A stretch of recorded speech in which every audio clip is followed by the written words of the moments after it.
Namaskar. Next example. Prove that first cos inverse x is equal to tan inverse of square root of 1 minus x square upon x, and second sin inverse x is equal to tan inverse of x upon square root of 1 minus x square. हे दोन statement आपल्याला prove करायचे आहेत. First statement consider करू. So consider first काय prove करायचं आहे. To prove that cos inverse x is equal to tan inverse of square root of 1 minus x square upon x. So आपण cos इनवर्स x आहे त्याला आपण theta वगैरे consider करून थोडंसं ते cos थीटाची व्हॅल्यू काय आहे ते आधी फाइंड आउट करून घेऊया. सो सोल्युशन मध्ये consider cos inverse x is equal to some theta. So आपण cos ऑपरेट करूया. Operating cos that implies x is equal to काय मिळणार cos थीटा. या इक्वेशन 1 असं म्हणूया. कारण tan इनवर्स हा जर अँगल सगळा बघितला तर तो थोडासा असा कॉम्प्लिकेटेड दिसतो. सो तो अँगलच आपण आधी कन्सिडर करूया आणि सिम्प्लिफाय करून काही मिळते का बघू आपण. So consider square root of 1 minus x square upon x. But equation 1 मध्ये x ची व्हॅल्यू इथे आपण in the form of cos इथे फाइंड आउट केली. सो ही व्हॅल्यू आपण इथे रिप्लेस करूया. So that implies 1 minus cos square theta upon this cos theta. But 1 minus cos square theta means sin square theta आणि square root of sin square theta.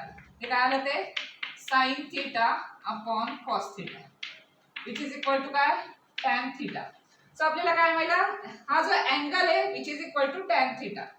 So आपण असं म्हणणार that implies काय मिळालं 1 minus x square upon x LHS is equal to मिळालं आपल्याला tan theta. आता दोन्हीकडे जर tan इनवर्स ऑपरेट केलं तर आपल्याला थीटाची व्हॅल्यू मिळेल आणि इथे tan इनवर्स ऑपरेट होईल आणि ही टर्म आपल्याला इथे मिळेल. So operating tan inverse that implies tan inverse of square root of 1 minus x square upon x is equal to tan inverse of tan means किती आलं थीटा. पण थीटा म्हणजे काय रिप्लेस करू शकतो का. तर इथे थीटाची व्हॅल्यू थीटा मीन्स काय cos इनवर्स x. सो इथे cos इनवर्स x घ्यायचं that implies tan inverse of square root of 1 minus x square upon x is equal to theta means cos inverse x hence true. So first statement आपल्या इथे prove झालेलं आहे. Second statement बघूया. त्याच पॅटर्नने आपण second statement पण prove करणार आहोत. So second statement to prove that sin inverse x is equal to tan inverse of x upon square root of 1 minus x square. So तेच आपण करणार. sin इनवर्स कन्सिडर करायचं. So consider sin inverse x is equal to some theta that implies x is equal to sin theta.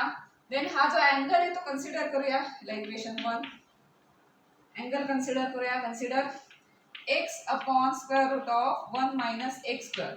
So from equation 1 x can be replaced by sin theta. So sin theta upon square root of 1 minus cos square theta. So 1 minus cos square theta, sorry 1 minus sin square, sin है ना x की value थी 1 minus sin square theta. So 1 minus sin square theta means cos square theta and square root. So that implies sin theta upon cos theta which is equal to tan theta. So आपल्याला काय मिळालं LHS ही आणि RHS tan theta. काय मिळालं x upon square root of 1 minus x square is equal to tan theta. आधीच्या example मध्ये केलं तसंच सेम करायचं. आता दोन्ही ठिकाणी tan इनवर्स ऑपरेट करायचं. सो tan इनवर्स ऑपरेट केल्यावर काय मिळेल that implies tan inverse of x upon square root of 1 minus x square is equal to tan inverse of tan operated on theta which is equal to theta. But theta means काय आहे sin inverse x. So ती value फक्त replace करायची.